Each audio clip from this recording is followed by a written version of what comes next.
My sister slapped me in front of 200 people at her wedding because I wouldn't give her my penthouse. Turns out, a judge was watching. At my sister's lavish wedding, my parents insisted that I give up my penthouse for their new family. Mom exclaimed, "Selfish children don't deserve success," and Dad added, "Your sister's children need real homes." Sabrina scoffed, saying she was finally getting what she always deserved. When I declined, she slapped me in front of 200 people. Everyone started laughing. I did not cry. I chose a kind of revenge that would permanently silence them. The champagne flute trembled in my hand as I watched my sister Sabrina glide across the ballroom floor at the Ritz-Carlton. Her custom Vera Wang gown trailed behind her like liquid silk. Around 200 guests had gathered to witness her fairy-tale wedding to Derek, an investment banker she had met only 8 months ago. I couldn't ignore the irony. She was marrying for money while demanding mine.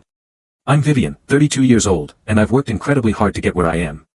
While Sabrina spent her 20s drifting between relationships, I was pulling all-nighters in law school and working 70-hour weeks at a top Manhattan firm. 5 years ago, I took the biggest risk of my life and started my own business litigation firm. It paid off. Last year, I closed a deal that allowed me to buy a penthouse overlooking Central Park. Now everyone suddenly thought it belonged to them. "Vivian, darling, you look radiant," my mother Diane said with her usual fake smile. "We need to talk," she added. That never meant anything good. My father, Robert, joined her. "We've been discussing your living situation." "My living situation?" I asked. Mom softened her tone artificially. "Sabrina and Derek are starting a family. They need more space." Sabrina stepped in. "We want your penthouse." I stared at her.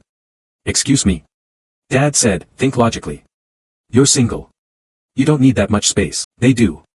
"You want me to give up my home?" I asked in disbelief. "Not give up," Mom corrected.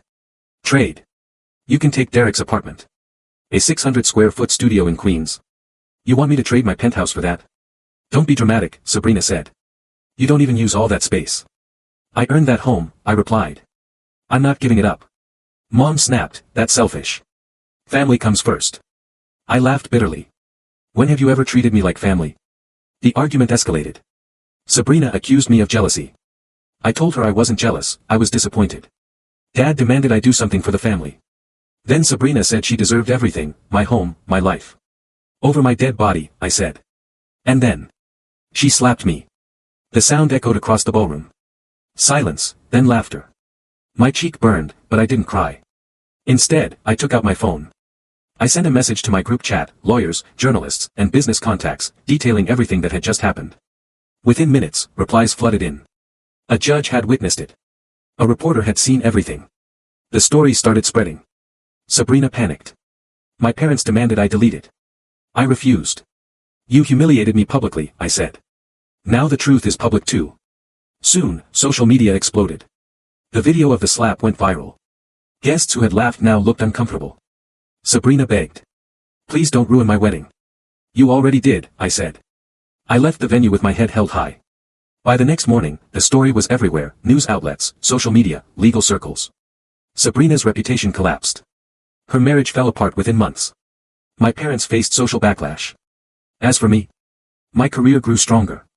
People respected me more for standing my ground. I kept my penthouse. And I finally understood something important. Sometimes the best revenge isn't hurting someone back. It's refusing to let them hurt you anymore.